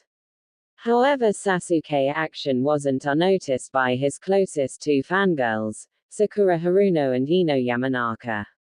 Both girls turned out to see the new Naruto and both lightly blushed. "Oh Kami, Naruto looks hot." The blonde fangirl though. "Is that Naruto? He's handsome." No, perish this blasphemous thoughts. "I like Sasuke, not Naruto. The pinkett though. Cha. What a glorious piece of meat." Inner Sakura added. Finally on the corner of the room Hinata Hyuga was trying her hardest to not faint, but as Naruto made eye contact with her, those efforts went to waste, as she passed out. Naruto wanted to seat near his friends, however there was just one available seat, on the end of the class. Making his way towards the seat, Naruto was thankful that he went shopping. Judging by the blushes of the girls in his class, it seemed that his new wardrobe caused quite the impression. Taking his seat, Naruto realized that he could see the entire class from his spot. Choji, Kiba and Shikamaru were sitting together. The first one was eating, as usual, the second one was playing with Akamaru, as usual, and finally the last one was sleeping, yet nothing new as far he was concerned. Those three were his only friends with his age. Naruto and the trio became closer because of their lack of interest in classes. Each one had different reasons. Naruto himself wanted to make clear that he didn't needed the teacher's help and that everything he achieved on his own, the only exception going to Iruka's classes. Choji wasn't motivated, like his best buddy, Shikamaru, and spent most of the class eating. Kiba disliked indoor classes and tended to skip a lot of classes to play outside with Akamaru. Shikamaru had zero motivation, but over 200 in IQ, so he would take constant naps, play shogi instead of paying attention to the lectures, but still had no problems in the tests. Actually, Naruto was pretty sure that if Shikamaru wanted, he could easily become the Rookie of the Year, but quoting Shikamaru himself, it was too much troublesome.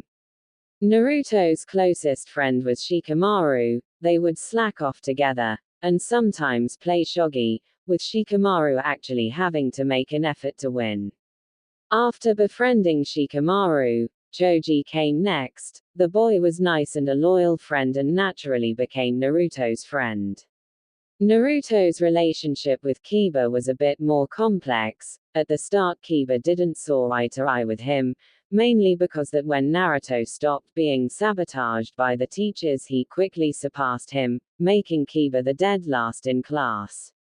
However, they would constantly skip class, and occasionally pull pranks. Kiba stopped resenting Naruto for surpassing him and decided that his grades were his own fault. Naruto even helped Kiba with schoolwork once or twice. Due to their kinship with the dogs, the Inuzuka clan was considered one of the most loyal clans on Konoha, and Naruto was happy to have such a loyal friend. On his right corner sat Shinobi, who was just Shino. He was the good kind of stoic. He treated well those who treated him well and never bothered anyone. But due to his reclusive nature, a shared trait amongst his clansmen, he never really talked with Naruto on a personal level. Naruto's attention quickly changed to the still passed out Hinata Hyuga, the heiress to the Hyuga, the strongest clan in Konoha. The Hyuga were the traditionalist kind of clan, the division in main and branch houses being one of those so-called traditions. Hinata was unlike the rest of the Hyuga, which meant she didn't acted like she had a 5-foot pole shoved in her. Actually, she was kind and caring with everybody. Hinata's biggest weakness was his lack of confidence, that made her look weak to her clan, that began to criticize her and therefore making her more unconfident. Naruto, after being forcibly retired by the Ed class, decided to learn by studying the Ika book series. If that was his most brilliant or his stupidest idea, Naruto wasn't yet sure, but the fact is that by judging by her actions towards him, Naruto came to the obvious conclusion that Hinata had a big crush on him.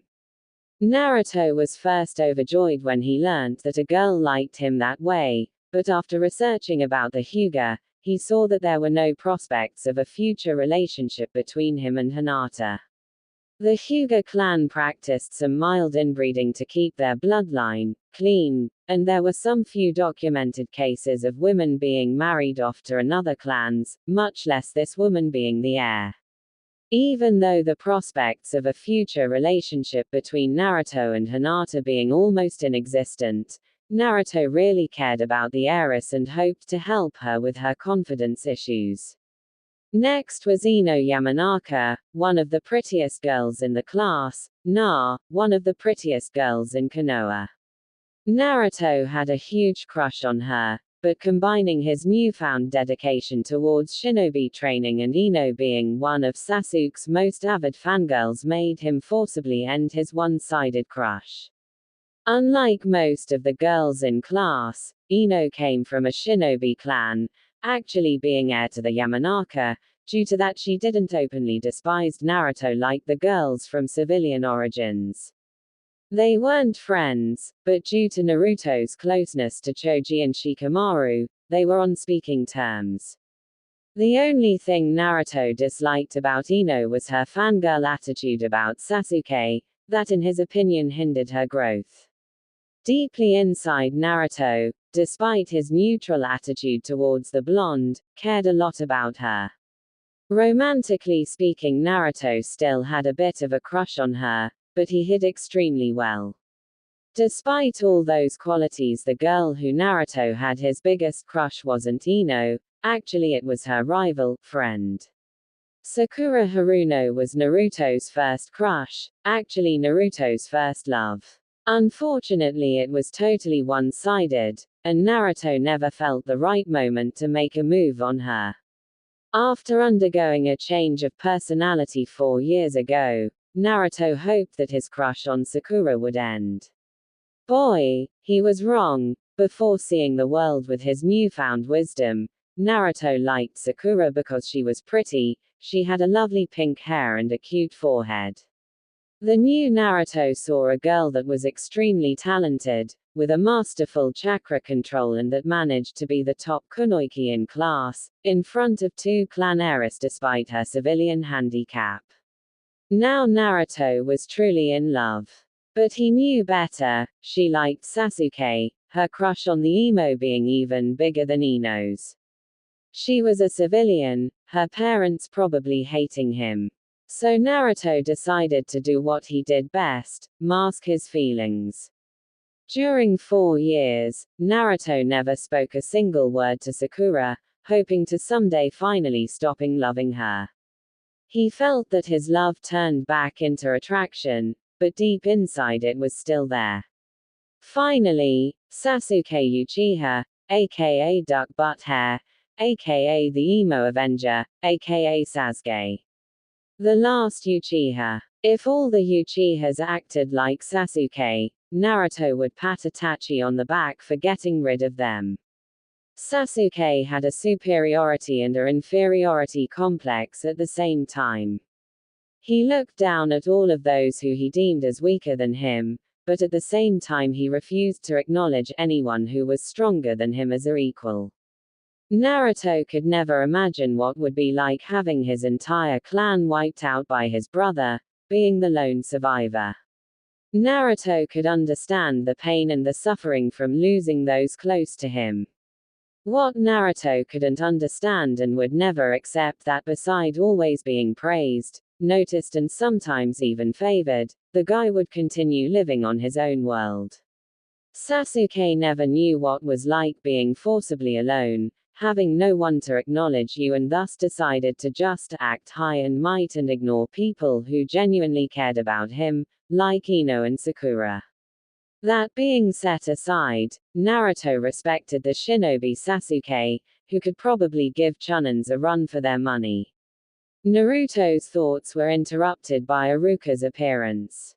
After long 30 minutes of speech, where Naruto decided to pull off a Shikamaru, sleeping off the speech. He woke up only to hear, Team 7, Sasuke Uchiha, Sakura Haruno, Kiba Inuzuka.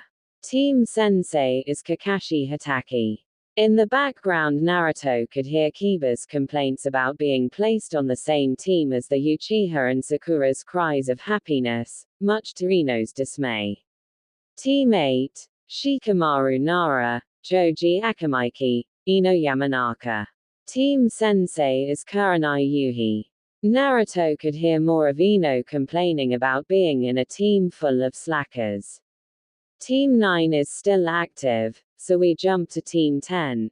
Naruto Uzumaki, Shino Aburame, Hinata Hyuga. Team Sensei is Asuma Sarutobi. At this moment, Hinata, who just had woken up, passed out again after being put on a team with Naruto. You must wait for the teachers on the classroom, Iruka said before leaving the room.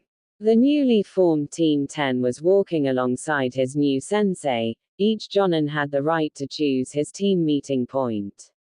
Asuma opted to have the team first meeting at his favorite restaurant, Yakiniku-Q, a Korean barbecue restaurant. The walk was uneventful. Shino didn't felt the need to talk about anything. Asuma was silently studying his team, and Naruto was busy carrying the still passed out Hinata. As they finally reached the restaurant, Hinata finally woke up, this time Naruto making sure to not make eye contact with her so she wouldn't faint again. The team was eagerly welcomed by the owners, who Naruto and Shino noted to be closer to Asuma. As they sat down onto the table and placed their orders, Asuma finally decided to start with the proper introductions. Like I said earlier, my name is Asuma Sarutobi and I'll be this team sensei. Now to properly introduce yourselves, I'd like to know your name, age, likes, dislikes, hobbies and dreams to the future. As the team leader, I'll go first. My name is Asuma Sarutobi and I'm 27 years old. My likes include barbecue, my family and a certain woman. My dislikes are people without morals. My hobbies include shogi and sometimes reading. My dream to the future is to serve the village well and hopefully start a family. You next, he said pointing to Hinata. My name is Hinata Hyuga, I'm 12 years old. My likes include my family, and someone. Hinata said turning towards Naruto, who didn't notice. My dislikes are bullies and the caged bird seal. My hobbies are training and a bit of gardening. My dream to the future is to prove myself to the ones I love and hopefully abolish the caged bird seal. This certain someone seems to be Naruto. I hope this doesn't interfere with the team dynamics. Asuma noted. Thanks Hinata, next. He said pointing to Shino. My name is Shino Aburame and I'm 12 years old. My likes are insects and my clan. My dislikes are people who harm insects. My hobbies are collecting and studying insects. My dream to the future is to discover new breeds of insects. Shino said in a monotone, almost emotionless voice. This kid only thinks about insects. Asuma, Naruto and even Hinata thought collectively. Thanks, now Blondie, you're next. My name is Naruto Uzumaki and I'm 12 years old. My likes are my precious people, training and ramen. My dislikes are the civilian council and arrogant people. My hobbies include gardening and fine literature. Naruto said, referring to the Ica Ica series, what caused Asuma to chuckle. Naruto, after reading the book merely for ed purposes, really started to enjoy the series. There was smut in fact, but aside that the book included romance and a bit of adventure. Naruto even carried a copy alongside his backpack, although he used a black cover to not be labeled as a pervert. Not that he didn't enjoy the more explicit parts, but he decided not to share his admiration with the others, making him what people would call a closet pervert. My dream is to become a powerful shinobi, capable of protecting the village and hopefully help Konohamaru become Hokage. A very noble goal indeed, Naruto, thanks. Now, Asuma said, adopting a serious tone. I must inform you that even if you graduated from the academy, it doesn't mean that you'll become genin. There's a final test, with a success ratio of only 33%. What I mean is that from the 27 graduates only 9 will be able to pass. Shino remained stoic, Hinata seemed extremely nervous and Naruto looked emotionless. Shinobi rule number 1. A shinobi must never show its true emotions, he kept repeating to himself. That being said, you are dismissed. Tomorrow at 7 a.m., you'll meet me at training 14 for the test. As the genin were leaving, Asuma overheard Naruto muttering everything will be fine to his teammates. Ordering sake, Asuma recalled the events from yesterday, when his father announced the teams. Flashback start. The Sandaime Hokage was a brave man, who fought in all the 3 great ninja wars. He was the professor, the Kami no Shinobi, due to his mastery of all the 5 nature transformations. Still he was afraid. Today he was announcing the genin teams to the council and to his jonin. The council room was full, the clan heads, sitting to his right, Inoiki Yamanaka, Choza Akamaiki, Shikaku Nara, Chuminazuka, Hiashi Hyuga and Shibi Aberame.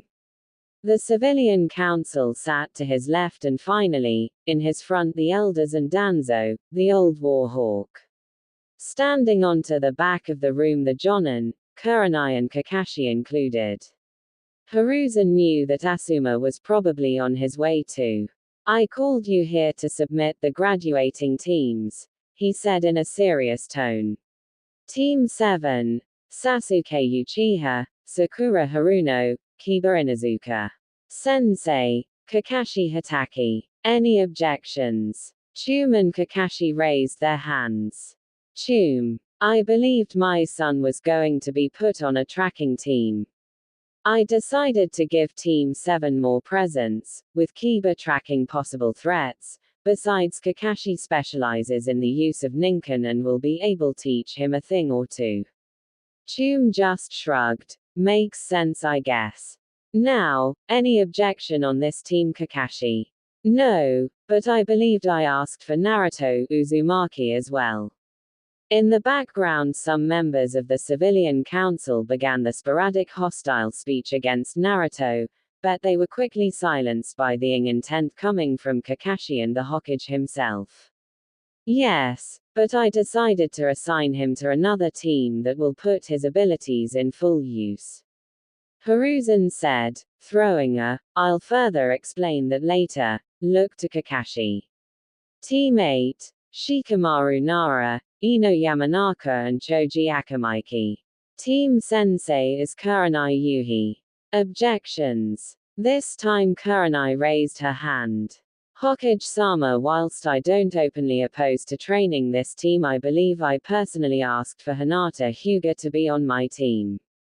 Yes, Kurenai, you did, but I've opted to place Hinata under a sensei I believe can help her skills more than you do.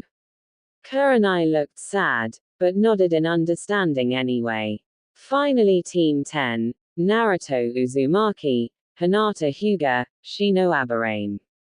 Any objections? Hiruzen asked, carefully not mentioning that Asuma was going to be the sensei. The room exploded in uproar as the civilians started to demand that Naruto shouldn't become a shinobi and that he should be put to death. They were once again subdued by the intent from the Hokage, Kakashi, Kurenai and some of the clan heads.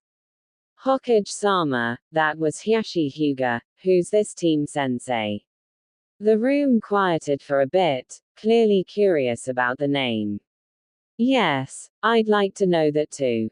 Shibi said in the stoic, emotionless Aberame tone. Well, the sensei for the Team 10 is, Hiruzen said, sweating a bit and carefully putting himself behind Kakashi should Kurenai had a fit of anger. Me. Suddenly, smoking a cigarette, Asuma entered the room. Quickly scanning the room, the bearded jonin saw the woman he loved the most, the woman that he abandoned 7 years ago. Kurenai was still beautiful as he remembered. Said woman was looking at him gasping, like she saw a ghost. For 1 second, that seemed to last forever, their eyes locked and suddenly it was just Asuma and Kurenai, ignoring the entire world around them. However, one of those smug civilians decided to ruin the mood. Asuma-san, good to see you're back. Could you please convince your father that the demon brat shouldn't become a ninja and should be put to the knife instead? Sighing, Asuma stole one last glance to the still dumbfounded Kurenai, before releasing a blast over intent directed towards the councilman. As from now on I'm the Jonin sensei of Naruto Uzumaki, so if any of you refer to him as the demon brat or any other pejorative names, actually if any of you even dare to look at him at the wrong way, you won't answer to the Hokage, you'll have to settle things with me. Am I clear? The counselor could only nod and ask to be excused since he wet his pants. Hiyashi Hyuga was the next to speak. Hokage-sama, I'm not opposed to the presence of Uzumaki-san in my daughter's team, but I'd like to ask why you put such team together. Well, Hyuga-san, Hinata is a close-range fighter, whilst Shino is a medium-long-range one.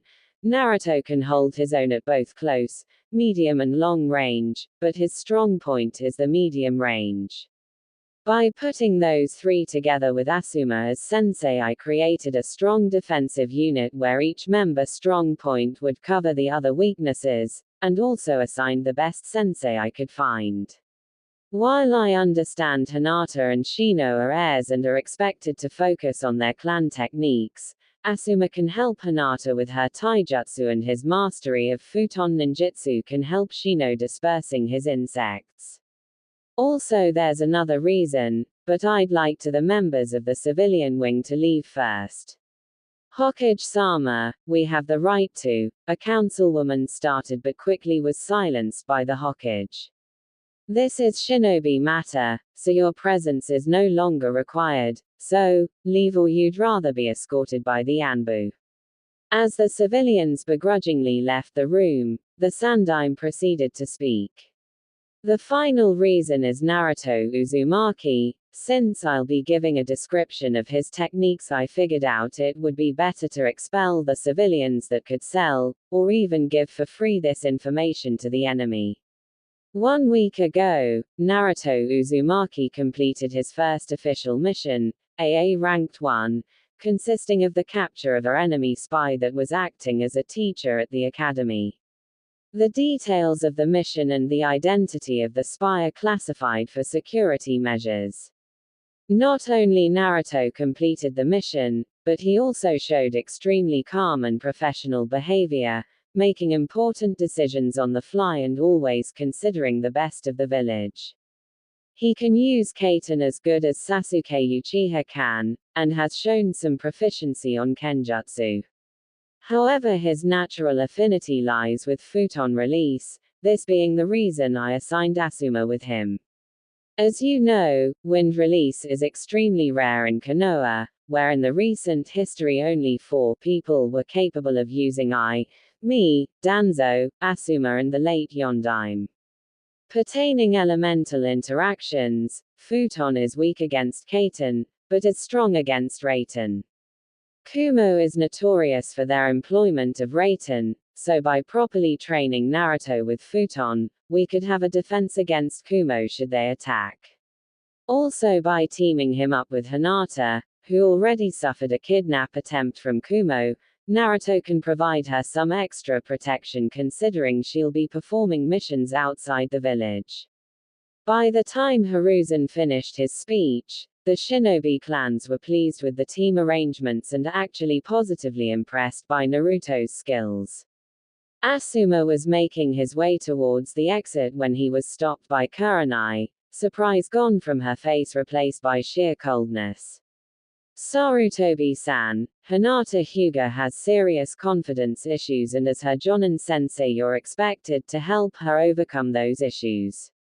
Don't fail her, otherwise I'll have to use that jutsu. Asuma's expression quickly turned onto a terrified one.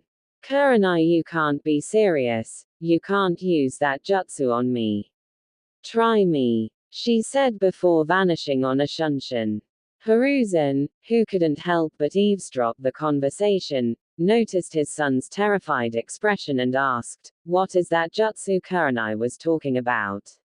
Father, that jutsu is the only and one SSS rank kinjutsu in history, don't ask me about it. Kurenai used it on me when she caught me peeking at another woman's 10 years ago, let's just say that I still have nightmares. He said, shivering as he remembered that jutsu. Flashback end. Well, now the fun begins, he said as he left the restaurant. Naruto was making his way towards his apartments when he noticed the door was open. Something is wrong. As he entered the apartment, readying himself for a fight, he felt a familiar presence behind him.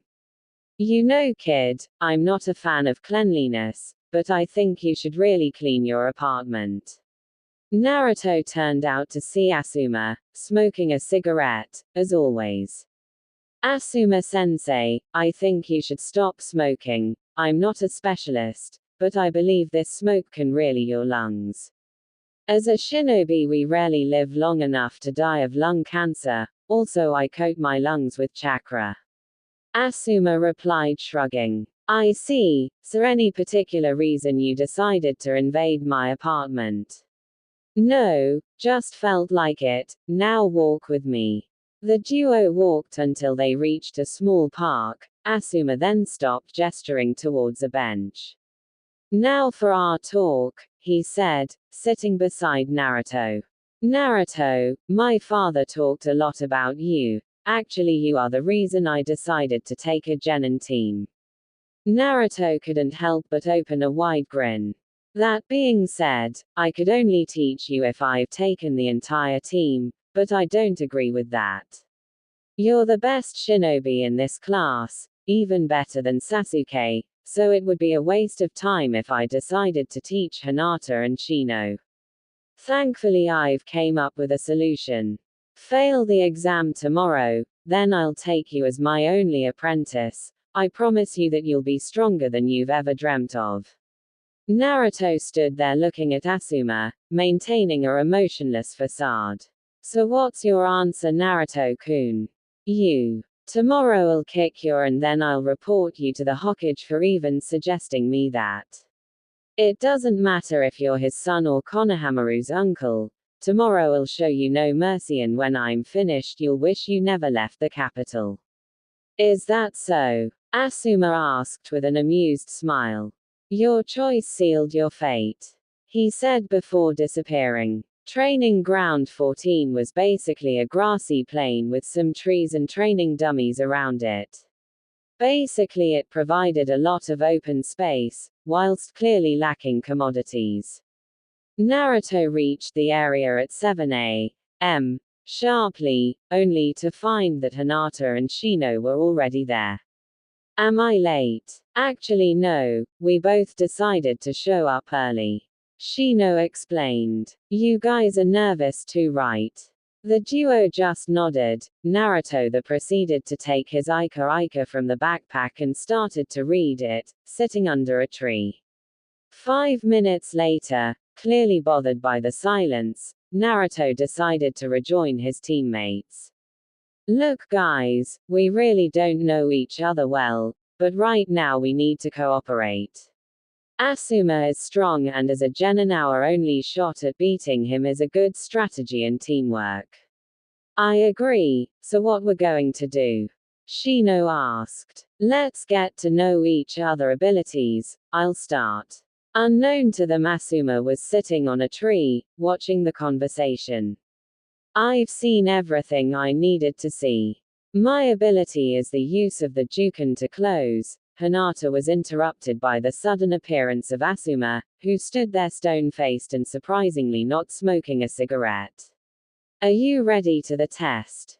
He asked impassively. Naruto looked towards his teammates who nodded to him, before responding. Yes we are. Asuma then lit up a cigarette and smiled. You pass, congratulations.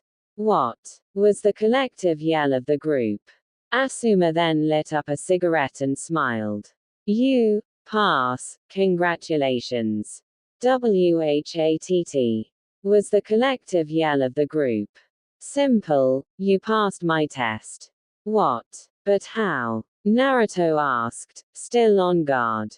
Let me clarify things for you. Yesterday we talked, what I asked of you. To fail the test intentionally so you would take me as your apprentice. I asked this question to each one of you, so when Hinata and Shino refused and you said, in your own words, the first part of the test was over.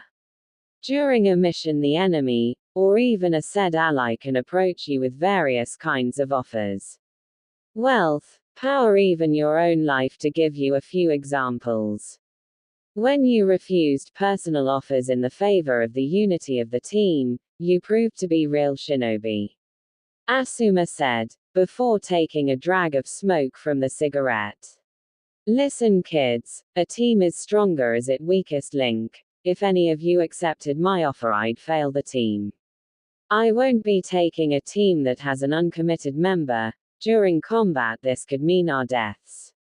The genins seemed to accept the explanation, as Naruto then raised a hand. Sensei, you said something about first part of the test. What was the second part about? The second part was about your willingness to work together. When you all accepted that you were facing an enemy stronger than you could either attempt to push your limits and risk death in return of recognition, or you could accept your flaws and work with your teammates to survive. Needless to say that the second option was the correct. Now, I will spar each of you individually so I can measure your abilities. I suggest you paying attention to the movements and skills of each teammate, so you could familiarize yourself with him when we go for team training. The first one to spar Asuma was Shino. He attempted several movements using his Kikaichu, but Asuma used Futon Ninjutsu to properly repel them. Noticing that Shino was starting to show signs of chakra exhaustion, Asuma quickly changed the combat to close range, where his taijutsu easily overpowered a defenseless Shino. The next spar was against Hinata. Opting to see the Hyuga heiress proficiency at the Juken, he started a taijutsu match. Hinata showed to be talented with the Juken, but Asuma noted that her defensive instance was weak, probably due to Hinata's physical complexion that enhanced her flexibility and speed in exchange for strength and resilience. Observing that it was clear that Hinata wasn't physically able to use the traditional instance of the Hyuga, where rigidness was prioritized over the natural adaptability Hinata had. I'll need to talk with Hiashi about this later. However, the spar Asuma was looking forward the most was against Naruto. He heard great things about the boy and was itching to confirm if those are indeed true. Naruto readied himself, analyzing his opponent. His taijutsu is super strong, he uses Futon Ninjutsu, so my Kaiten may be able to defeat him. Naruto leapt backwards, adjusting to a mid-range fight, before flashing hand signs and calling his jutsu, Kaiten, Enden, Fire Release, Flame Bullet.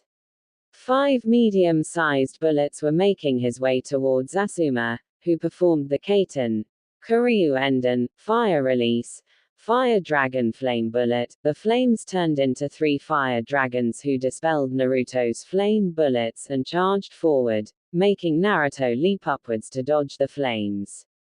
Too slow, Asuma said, appearing in front of Naruto who, in airborne, could do nothing to evade the punch in the gut. Gah, Naruto said, crashing on the ground. Quickly rolling sideways to avoid a axe kick, Naruto performed the Kaiten, Gokakyu no Jutsu, Fire Release, Great Fireball technique. Asuma, who didn't had the time to use a jutsu to avoid the fireball, jumped out of the way of the attack, only to be greeted by another Enden right onto his face.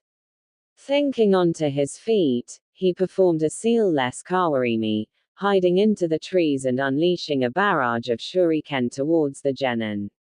Using his natural speed and his acrobatic abilities, Naruto managed to avoid the barrage. Throwing a kunai in the direction where the shuriken came from, Naruto forced Asuma to leave his position, landing in front of Naruto. Your ninjutsu is good, kid, now let's see your taijutsu, he said, readying his stance. Naruto nodded before entering a defensive stance. Asuma charged forward, delivering a power blow, hoping to get into Naruto's guard. The genin saw that and opted to dodge instead of parrying or blocking the blow. For the next 5 minutes, they spared Asuma relentlessly attacking and Naruto doing his best to not get hit and looking for any openings that Asuma could provide, but he found none. Flawless, is that what a jonin is like? Naruto was brought out of his musing as Asuma's fist connected to his gut, sending him to the ground. Naruto stayed down for about 10 seconds before jumping back to his feet. You know, kid, you won't win if you don't attack. Naruto glared at Asuma with an impassive face, but deep inside he knew the bearded jonin was right. Readying himself, he charged forward, attempting to hit Asuma with leg sweeps and uppercuts. However, the jonin was good, and as Naruto overextended a jab, which Asuma easily avoided, the blonde saw his guard wide open and lost the air of his lungs as an elbow strike from Asuma sent him crashing backwards. Asuma could say he was impressed. He wasn't pulling any punches, unlike he did when he sparred Hinata and Shino. He glanced to the boy who was slowly getting up. Said boy then got into a different stance. His feet were parallel and pointed towards the diagonal. There was no open base, his knees weren't flexed and his hands formed a defensive position at his abdomen level. Shortly, this wasn't any taijutsu style Asuma saw on the leaf. It, at first glance, looked extremely carefree, but Naruto seemed to know what he was doing. So Asuma charged forward, delivering a telegraphed punch to test the genin reaction. Naruto moved his neck, avoiding the punch before giving a kick to Asuma's extended arm. The jonin studied the blonde movements and he was sure that every martial artist would wince in seeing his movements. Fights like a thug, he thought. However, even not following any school of the martial arts, Naruto's taijutsu was surprisingly effective. The main focus of the taijutsu was clearly evasion, and opening counterattack points. However, instead of forcefully exploiting those counterattacks, Naruto would settle for slowly mining his opponents, using blows to the joints to restrain movement and hitting certain areas in repetition. Asuma presumed that Naruto developed this style by his own, an impressive feat for someone his age, but he could see movements that looked similar to the heavy, snake Goken, strong fist, and Suken, drunken fist, styles. Okay Naruto, that's enough, go sit with your teammates. As Naruto properly sat down, Asuma looked down to his team and couldn't help but smile. They did much better than he expected. Well, I'd like to say I'm proud of all of you. I was able to properly evaluate your skills and I tell you, I'm pleased with what I've seen so far. Of course there are some minor things that need work, but if we develop as I expect, I dare say that in a month we will be going to our first C rank mission. Now for things that need work on. First, with you Hinata, your taijutsu is good, but I believe that if you somehow let loose and focus on fluidity instead of rigidness, you would be able to get better results. I'll visit your father to ask for permission to change the Juken Tea.